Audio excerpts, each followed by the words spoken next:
আমি সোশ্যাল মিডিয়াতে একটি বিশেষ গোষ্ঠী কর্তৃক অবিরত এবং ক্রমাগত অপপ্রচার এমনকি ব্যক্তিগত চরিত্র হননের অপচেষ্টার শিকার হয়েছে। সাবেক আইজিপি বেনজির আহমেদের সম্পদের পরিমাণ নিয়ে প্রতিদিনই নতুন নতুন তথ্য বের হচ্ছে। দেশের জেলায় জেলায় রয়েছে তার জমি এবং রিসোর্ট। ব্যাংক ও পুঁজিবাজারে তিনি ঢেলে রেখেছেন বিপুল পরিমাণ অর্থ। সম্পদ জব্দ করার আঁচ পেয়ে আগেই সরিয়ে নিয়েছেন অনেক অর্থ। বেশ চালাকির সঙ্গে নিজের অঢেল অর্থ সম্পদের তথ্য গোপন করে এবং সহজেই অবৈধ কর্মকাণ্ড চালিয়ে যেতে সরকারি পাসপোর্ট ব্যবহার করেননি কখনোই। তথ্য গোপন করে সাধারণ পাসপোর্ট নিয়ে ঘুরেছেন দেশ বিদেশে, সম্পদও করেছেন বিভিন্ন দেশে। এবার জানা গেল আরও কিছু চাঞ্চল্যকর তথ্য। চাকরি থেকে অবসরে যাওয়ার পর ৫ কোটি টাকা খরচ করে তুরস্কের নাগরিকত্ব পেয়েছেন বেনজির। স্ত্রী জিশান মির্জার নামে সেকেন্ড হোম গড়েছেন স্পেনে। দুর্নীতি দমন কমিশনের অনুসন্ধান শুরুর পর থেকে বেনজির আহমেদের গোপন ঝুলি থেকে একের পর এক অবৈধ সম্পদের তথ্য বেরিয়েই আসছে।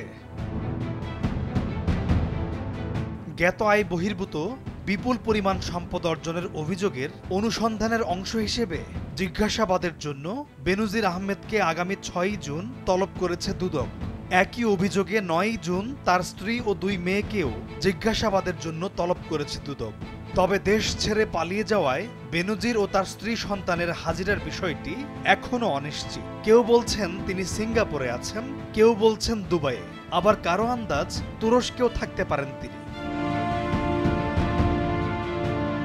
দুদকের অনুসন্ধানে বেনজির আহমেদ ও তার স্ত্রী ও ৩ মেয়ের নামে এখন পর্যন্ত ৬২১ বিঘা জমির খোঁজ পাওয়া গেছে।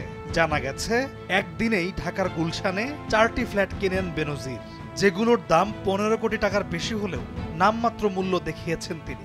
এছাড়াও ঢাকার উত্তরায় একটি ৭ তলা বাড়ি, রাজধানীর ভাটারায় একটি ৬ তলা বাড়িও কিনেছিলেন বেনজির আহমেদ। সম্প্রতি ভাটারার বাড়িটি বিক্রি করে সপরিবারে দেশ ছাড়েন তারা।